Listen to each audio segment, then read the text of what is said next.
Hi friends, welcome to our channel. ഈ മഴക്കാലത്ത് നല്ല ചൂടുള്ള കട്ടൻ ചായയും അരിയുണ്ടയും കഴിക്കാൻ എന്ത് രസമാണല്ലേ. അപ്പോൾ നമ്മളിന്ന് ഉണ്ടാക്കാൻ പോകുന്നത് അരിയുണ്ടയാണ്. അതിന് വേണ്ട ഇൻഗ്രീഡിയൻസ് എന്തൊക്കെയാണെന്ന് നോക്കാം.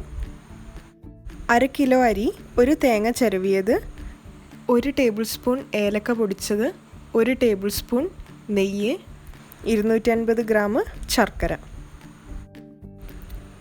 ആദ്യം തന്നെ നമുക്ക് അരി വറുത്തെടുക്കണം. അതിനായിട്ട് ഞാൻ ഉപയോഗിച്ചിട്ടുള്ളത് ഒരു അലൂമിനിയത്തിൻ്റെ പാനാണ്. അതാവുമ്പോൾ പെട്ടെന്ന് നമുക്ക് അരി വറുത്തെടുക്കാൻ പറ്റും. അപ്പോൾ നമ്മുടെ അരി നന്നായിട്ട് ഫ്രൈ ആയിട്ടുണ്ട്. ഇനി അത് നമുക്ക് തണുക്കാനായിട്ട് മാറ്റി വെക്കാം. ശർക്കര നമുക്കൊന്ന് ചെറിയ കഷ്ണങ്ങളായി പൊടിച്ചതിന് ശേഷം ഒരു പാനിലിട്ടിട്ട് അത് മെൽറ്റ് ചെയ്തെടുക്കണം. അതിന് വേണ്ടിയിട്ട് കുറച്ച് വെള്ളം കൂടെ ഇതിലേക്ക് ചേർത്ത് കൊടുക്കുന്നുണ്ട്.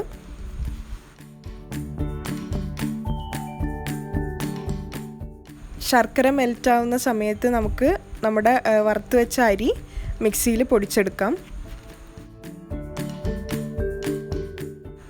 ഇപ്പോൾ നമ്മുടെ ശർക്കരയും റെഡി ആയിട്ടുണ്ട്. നമുക്കത് വേറൊരു പാനിലേക്ക് അരിച്ചൊഴിക്കാം. അതിലുള്ള പൊടികളൊക്കെ പോകാൻ വേണ്ടിയിട്ടാണ് അരിക്കുന്നത്.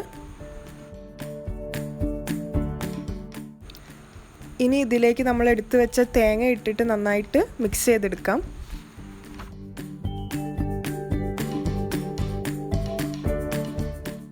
അതിനുശേഷം നമ്മൾ പൊടിച്ചു വെച്ച അരി കുറച്ചായി ചേർത്തിട്ട് നന്നായിട്ട് മിക്സ് ചെയ്യാം.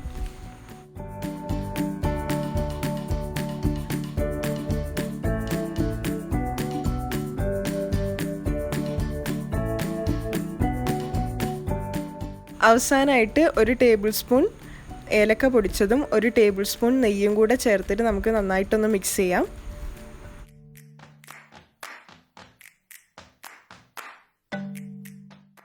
ഇനി നമുക്കിത് കൈകൊണ്ട് ഉരുട്ടിയെടുക്കാം.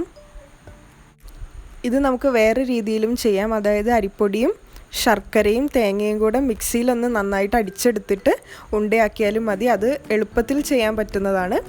പക്ഷേ ഇങ്ങനെ ചെയ്യുമ്പോഴാണ് നമുക്ക് കുറച്ചും കൂടെ ടേസ്റ്റ് ഉണ്ടാവുക. അപ്പോൾ നമ്മുടെ അരിയുണ്ട റെഡി ആയി കഴിഞ്ഞു.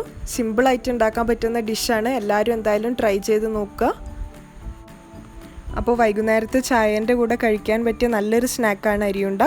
അപ്പോൾ ഈ വീഡിയോ ഇഷ്ടപ്പെട്ടാൽ എല്ലാവരും ലൈക്ക് ചെയ്യുക, കമൻറ്റ് ചെയ്യുക. പുതിയതായിട്ട് വന്നവരാണെങ്കിൽ സബ്സ്ക്രൈബും ചെയ്യുക, ബെൽ ബട്ടണും അമർത്തുക. അപ്പോൾ അടുത്ത വീഡിയോ ആയിട്ട് കാണുന്നത് വരെ ബൈ.